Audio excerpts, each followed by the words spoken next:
परमवीर चक्र विजेता major Somnath Sharma. Major Somnath Sharma यांचा जन्म 31 जानेवारी 1923 रोजी जम्मू इथे झाला। 5 भावंडांमध्ये ते सर्वात मोठे। त्यांना 2 लहान बहिणी आणि 2 लहान भाऊ होते। त्यांचं शिक्षण प्रथम नैनिताल इथल्या शेरवूड कॉलेजमध्ये झालं आणि नंतर ते डेहराडूनच्या Prince of Wales Royal Military कॉलेजमध्ये दाखल झाले। सोमनाथ शर्मा यांना लष्करी सेवेचा वारसा लाभला होता। त्यांचे वडील मेजर जनरल अमरनाथ शर्मा हे भारतीय लष्करातून डायरेक्टर मेडिकल सर्व्हिसेस या पदावरून निवृत्त झाले होते, तर त्यांच्या दोन्ही बहिणींनी लष्करातील अधिकाऱ्यांशी विवाह केला होता आणि त्यांचे दोन्ही भाऊ लष्करातच दाखल झाले होते।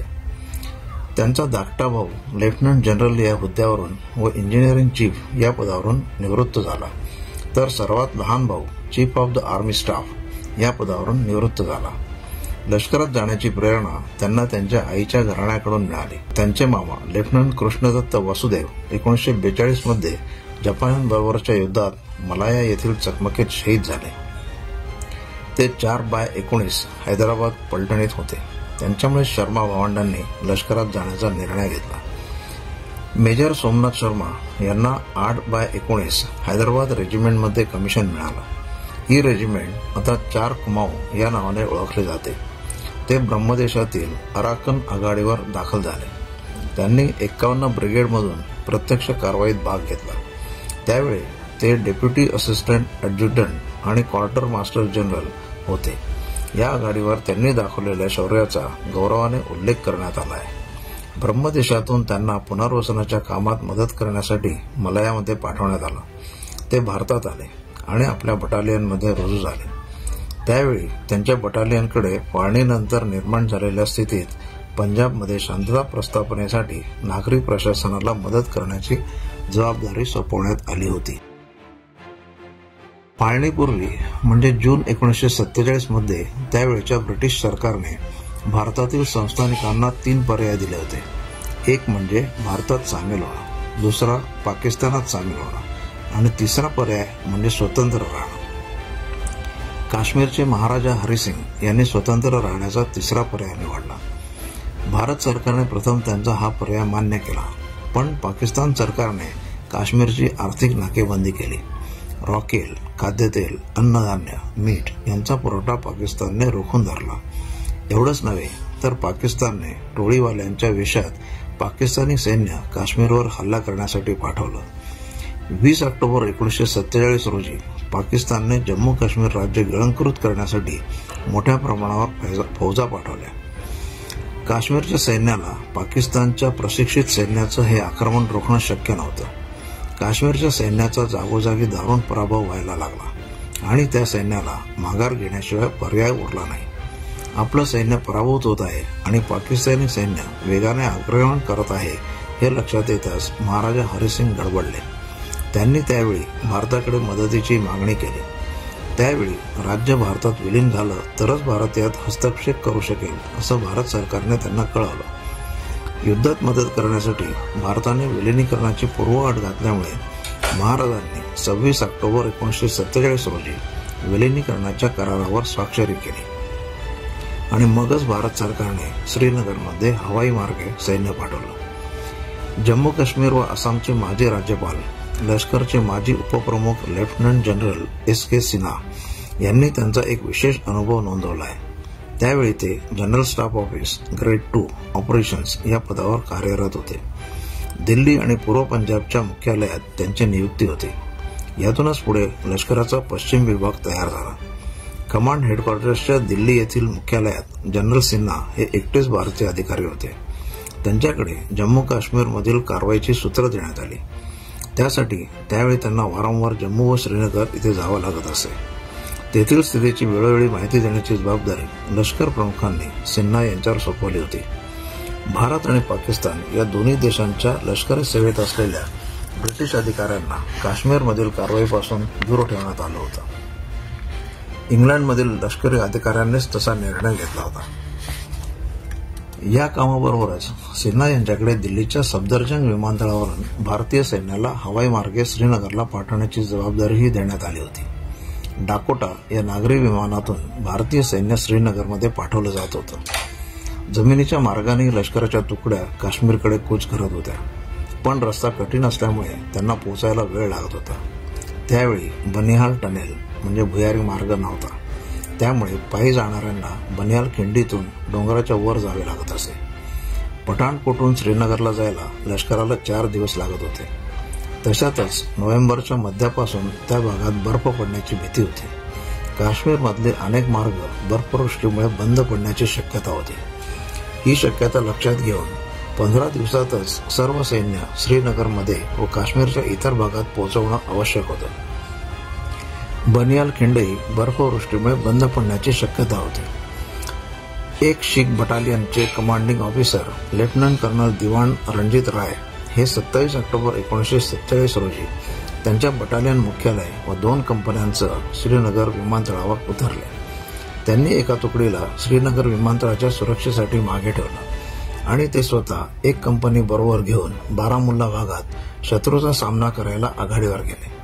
बारामुल्लाहून पाकिस्तानचे सैनिक मोठ्या संख्येने श्रीनगरच्या दिशेने निघाले होते आणि हल्लेखोरांना बारामुल्लातच रोखण्याचे दिवाण रणजित राय यांनी डावपेच आखले होते.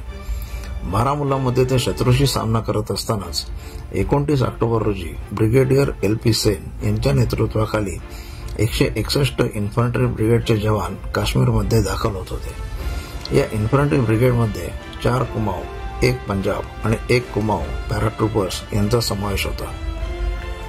4 कुमाऊ 31 ऑक्टोबर रोजी काश्मीरच्या विविध भागात पोहोचले. मेजर सोमनाथ शर्मा यांच्या नेतृत्वाखालची D तुकडी ही 161 इन्फंट्री ब्रिगेडमधली काश्मीरमध्ये पोहोचणारी पहिली तुकडी होती. बटालियनमधील अन्य कंपन्या पाठोपाठ येत होत्या. ब्रिगेडियर सेन यांनी सोमनाथ शर्मा यांच्या D तुकडीला श्रीनगर विमानतळाच्या रक्षणासाठी मागे ठेवलं आणि अन्य कंपन्यांसह ते बारामुल्ला ते श्रीनगर या दरम्यान असलेल्या पट्टण इथे गेले. 161 इन्फंट्रीचा पट्टणवर ताबा होता, पण शत्रू सैन्याची प्रचंड संख्या लक्षात घेऊन या जवानांना 3 नोव्हेंबर रोजी शालान तांगपर्यंत माघार घ्यावी लागली. जनरल सिन्हा यांनी या प्रसंगाचं अतिशय हृदयस्पर्शी वर्णन केलं आहे. त्यांनी लिहिलंय, मी मेजर सोमनाथ शर्मा यांना 2 नोव्हेंबर रोजी श्रीनगर विमानतळावर भेटलो. त्यावेळी तिथल्या सामानाच्या बॅगांवर बसूनच आम्ही चहा घेतला. मी त्या दिवशी संध्याकाळी दिल्लीला परतलो. सोमनाथ यांचा हात त्यावेळी प्लास्टरमध्ये होता.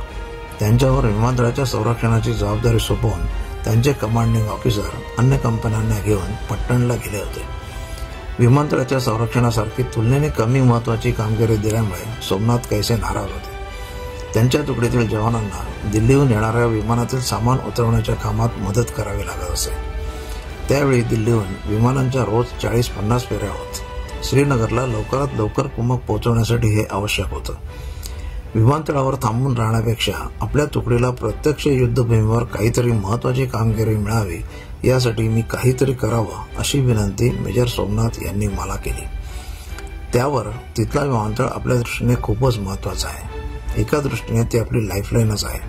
त्यामुळे श्रीनगर विमानतळाचं रक्षण ही देखील तेवढीच महत्वाची जबाबदारी आहे असं मी त्यांना पटवून दिलं. पण त्यावेळी मला सुतराम कल्पना नव्हती की अवघ्या 24 तासात सोमला या विमानतळाच्या सुरक्षेसाठी प्राणपणाला लावून लढावं लागणार होतं. हल्लेखोर विमानतळाच्या दिशेने चालून येत होते आणि त्यांना रोखण्यासाठी सोमनाथ शर्मा यांना विमानतळापासून सुमारे 1 मैल अंतरावर असलेल्या बडगाम इथे जाण्याचे आदेश देण्यात आले. हल्लेखोर श्रीनगरच्या अगदी जवळ पोहोचले होते आणि त्यांना रोखण्याची कामगिरी सोमनाथ शर्मा आणि त्यांच्या तुकडीवर सोपवण्यात आली. श्रीनगरच्या दिशेने निघालेल्या पाकिस्तानी सैन्याला रोखण्याची कामगिरी 161 इन्फंट्री ब्रिगेडकडे सोपवण्यात आली होती. मात्र हल्लेखोर 3 मार्गांनी श्रीनगरच्या दिशेने चालून येत होते. गुलर सरोवरच्या उत्तरेकडून एक मार्ग होता. दुसरा मार्ग म्हणजे मुझफ्फराबाद, बारामुल्ला, पट्टण, श्रीनगर हा नेहमीचा रस्ता. तिसरा मार्ग होता गुलमर्गच्या दिशेने येणारा. सुमारे 700 सैनिक या मार्गाने श्रीनगरच्या दिशेने चालून येत होते. ते बडगामच्या जवळ पोहोचले. बडगाम ही श्रीनगरच्या नैऋत्येस अवघ्या 8 मैल अंतरावर आहे आणि श्रीनगरचं विमानतळ तिथून 2 मैलापेक्षा कमी अंतरावर आहे. हल्लेखोर विमानतळ काबीज करण्याच्या उद्देशानेच बडगामकडे येत होते आणि त्यांची वेगवान आगेकूच अत्यंत धोकादायक होती. ते विमानतळाच्या जवळ आले असते तर विमानतळावर त्यांनी ताबा मिळवला असता. विमानतळ त्यांच्या ताब्यात गेला असता तर भारतीय सैनिकांना मिळणारी कुमक व रसद बंद झाली असती. त्याबरोबरच ते पट्टणला टाळून थेट श्रीनगरला पोहोचले असते. दरम्यान 161 इन्फंट्री ब्रिगेडच्या कमांडरांच्या लक्षात परिस्थितीचं गांभीर्य आलं होतं. त्यांनी त्यांच्या ब्रिगेडच्या 3 तुकड्या बडगामच्या पश्चिमेला असलेल्या टेकड्यांच्या दिशेने पाठवल्या. यात 4 कुमाऊच्या 2 आणि 1 कुमाऊची पॅराट्रुपर तुकडी यांचा समावेश होता. बडगाम आणि बडगाम ते मागम या दरम्यान हल्लेखोर टोळीवाले कुठे लपले आहेत का हे शोधण्याची कामगिरी त्या तुकड्यांना देण्यात आली होती. 1 कुमाऊ पॅराट्रूपला बडगामच्या पुढे टेहळणी करत जाऊन पुढे मागम येथे 1 पंजाबला जाऊन मिळण्याचे आदेश देण्यात आले होते. मागमहून त्यांनी मुख्य रस्त्याने श्रीनगरला परत यावं अशा सूचना त्यांना देण्यात आल्या होत्या. 4 कुमाऊच्या दोन्ही तुकड्यांना बडगामच्या परिसरात टोळीवाल्या सैनिकांचा शोध घेण्याचे आणि असे सैनिक न आढळल्यास श्रीनगरला परत जाण्याचे आदेश देण्यात आले. पहिल्या तुकडीने दुपारी 2 वाजता आणि दुसऱ्या तुकडीने 3 वाजता माघार घेण्यास सुरुवात करावी अशा सूचना त्यांना देण्यात आल्या. 3 नोव्हेंबर 1947ला मेजर सोमनाथ शर्मा यांच्या नेतृत्वाखालच्या 4 कुमाऊच्या ए आणि डी या दोन्ही तुकड्या आणि कॅप्टन रोनाल्ड वूड यांच्या नेतृत्वाखालची 1 कुमाऊ पॅराट्रूपर ही तुकडी अशा 3 तुकड्या बडगाम परिसरात गेल्या. त्या परिसरात पोहोचल्यावर एकूण स्थिती पाहून मेजर शर्मा यांनी एकूण परिस्थिती शांत आणि सुरळीत असल्यानं वरिष्ठांना कळवलं. नंतर 1 कुमाऊ पॅरा ही तुकडी 1 पंजाबला मिळण्यासाठी मागमच्या दिशेने पुढे निघाली. ही तुकडी दुपारी 1च्या सुमारास विमानतळावर परत आली. परिस्थिती सर्वसाधारण व शांत आहे असे कळवतानाच तेथे काही खेळूतांना आपण बडगाम जवळच्या नाल्याच्या काठावर पाहिलं असं मेजर शर्मांनी कळवलं होतं. अर्थात ही काही विशेष गोष्ट नाही असं वाटून त्यांनी त्याची फारशी दखल घेतली नव्हती. ठरलेल्या योजनेनुसार मेजर शर्मांनी ए तुकडीला दुपारी 1:30 वाजता परतीची तयारी करण्याचे आदेश दिले आणि ए तुकडी परतीच्या वाटेवर असल्याचं व श्रीनगर विमानतळाच्या दिशेने निघाल्याचं कमांडिंग ऑफिसरला कळवलं. ए तुकडीचे जवान परत गेल्यानंतर नाल्याच्या काठावर झाडाखाली बसलेले खेळूत आता छोट्या छोट्या गटांनी तिथून निघून जात असल्याचं दिसलं. हे गट वेगळ्या दिशांना जात होते. थोड्याच वेळात एकाएकी गावातील घरातून मागे थांबलेल्या डी तुकडीवर मॉर्टरचा आणि लाईट मशीन गन्सचा मारा सुरू झाला. त्याचवेळी भारतीय जवानांवर अगदी जवळून गोळीबार देखील सुरू झाला. तेथील नाल्यामध्ये खेडूतांच्या वेशात मागे रेंगाळणारे प्रत्यक्षात पाकिस्तानी सैनिक होते हे कुमाऊंच्या त्यावेळी लक्षात आलं. भारतीय जवानांवर हल्ला करण्यासाठी ते योग्य संधीची वाटच बघत होते. गोळीबार चालू असतानाच मेजर शर्मा यांच्या तुकडीवर 700 पाकिस्तानी सैनिकांनी जोरदार हल्ला चढवला. शर्मा यांच्या तुकडीत त्यावेळी फक्त 100 जवान होते. मॉर्टर आणि लाईट मशीन गनच्या माऱ्याच्या छत्रात पाकिस्तानी सैनिक पुढे सरकत होते. शत्रूला धडा शिकवण्यासाठी असेल त्या शस्त्रांनिशी त्यांच्यावर तुटून पडा असे आदेश सोमनाथ यांनी दिले. मेजर शर्मांच्या आवेशाने त्यांच्या सहकाऱ्यांमध्ये उत्साह संचारला आणि त्यांनी निकरांनी प्रतिहल्ला चढवला. या जवानांनी टोळीवाल्यांचा पहिला हल्ला मोडून काढला. पण त्याचवेळी आणखी 500 पाकिस्तानी सैनिकांनी भारतीय जवानांवर जोरदार हल्ला चढवला. त्यावेळी मेजर सोमनाथ यांनी ब्रिगेडकडे अधिक कुमक पाठवण्याची मागणी केली. ब्रिगेड कमांडरने त्यांना हवाई दलामार्गे सहकार्य मिळवून देण्याचं आश्वासन दिलं. शिवाय 1 पंजाबची 1 तुकडी लवकर आपल्या मदतीला येईल असं सांगितलं. सोमनाथ शर्मा यांची तुकडी आता 3 बाजूंनी घेरली गेली होती. 3 बाजूंनी शत्रूच्या हल्ल्याची तीव्रता वाढली होती. तशातच ब्रिगेडकडून येणारी कुमक लवकर पोहोचू शकणार नाही याची त्यांना जाणीव होती. शत्रूच्या माऱ्यात डी तुकडीच्या शहीद होणाऱ्या जवानांची संख्या झपाट्याने वाढायला लागली. शत्रू सैन्याच्या तुलनेत डी तुकडीतल्या जवानांची संख्या खूपच कमी होती. मात्र तशाही स्थितीत मेजर शर्मा आपल्या जीवाची पर्वा न करता पराक्रमाची शर्त करत होते. एका खंदकातून दुसऱ्या खंदकात जात ते जवानांना लढण्यासाठी प्रोत्साहन देत होते.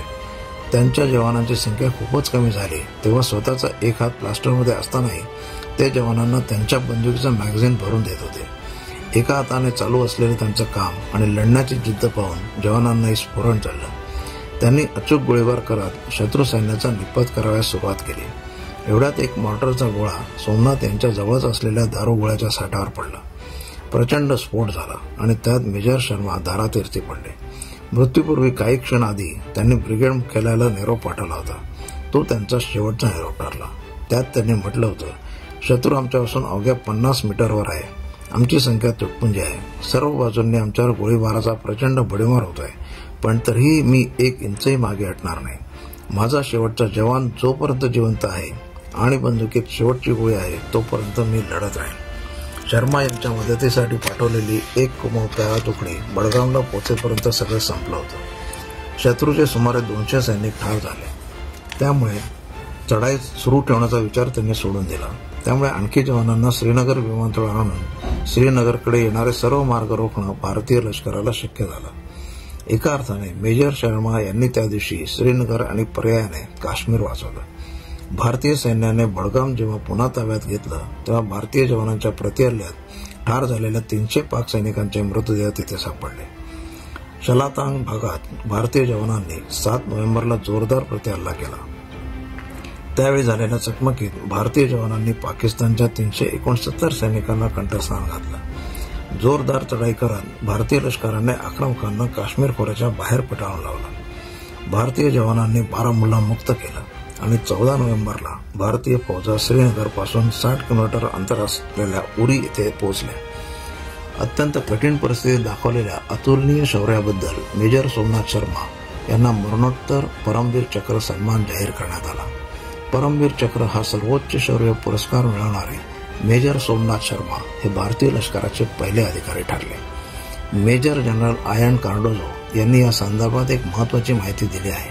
त्यांनी लिहिलंय, बडगाम येथील चकमकीत अतुलनीय शौर्य दाखवल्याबद्दल मेजर सोमनाथ यांच्या नावाची शिफारस वास्तविक व्हिक्टोरिया क्रॉससाठी करण्यात आली होती, कारण त्यावेळेपर्यंत भारतीय लष्कराची चक्र शौर्य पदकं सुरू झाली नव्हती। नुकताच स्वतंत्र झालेला भारत त्यावेळी एका विचित्र स्थितीतून जात होता। स्वातंत्र्यामुळे भारतीय सैनिकांना दिले जाणारे ब्रिटिश सन्मान त्यावेळी थांबवण्यात आले होते आणि भारतीय सन्मान पदकं देण्याची सुरुवात झाली नव्हती। पण भारतीय सन्मान पदक देण्याचा निर्णय होताच सोमनाथ यांना परमवीर चक्र हा भारतीय लष्कराचा सर्वोच्च सन्मान देण्यात आला। 1950 मध्ये हा सन्मान त्यांना मरणोत्तर प्रदान करण्यात आला। देशासाठी प्राणार्पण करणारे मेजर सोमनाथ शर्मा परमवीर चक्र सन्मानाचे पहिले मानकरी ठरले। या परमवीर चक्र पदकाचं डिझाईन सावित्रीबाई खानोलकर यांनी तयार केलं होतं। त्यांचं मूळ नाव इव्हा युन्नेसिंडा मॅडेर मारोस असं होतं। त्यांची आई रशियन आणि वडील हंगेरियन होते। संस्कृत पंडित असलेल्या सावित्री यांनी मेजर जनरल विक्रम खानोलकर यांच्याशी विवाह केला होता। विक्रम खानोलकर त्यावेळी दिल्ली विभागाचे जनरल कमांडिंग ऑफिसर होते। सावित्रीबाई या सोमनाथ शर्मा यांचे भाऊ लेफ्टनंट जनरल सुरेंद्रनाथ शर्मा यांच्या सासू होत्या। 2006 मध्ये मेजर सोमनाथ शर्मा यांच्या स्मरणार्थ श्रीनगर विमानतळाजवळ बडगाम युद्ध स्मारक बांधण्यात आलं। त्याच्या उद्घाटनाच्या वेळी बोलताना त्यावेळचे राज्यपाल लेफ्टनंट जनरल S.K. सिन्हा म्हणाले, एका माणसाच्या शौर्याने आणि निर्धाराने 1947 मध्ये जम्मू काश्मीरचा आणि विशेषतः श्रीनगर शहराचा इतिहास घडवला। शर्मा यांच्या नेतृत्वाखाली भारतीय जवानांनी ही कामगिरी बजावली नसती तर जम्मू काश्मीरचा इतिहास वेगळा बनला असता। श्रीनगर विमानतळ जिंकण्याचे पाकिस्तानी सैन्याचे सर्व प्रयत्न या जवानांनी हाणून पाडले। त्यांच्यामुळेच श्रीनगर वाचलं, अन्यथा श्रीनगरची स्थिती बारामुल्लासारखी झाली असती।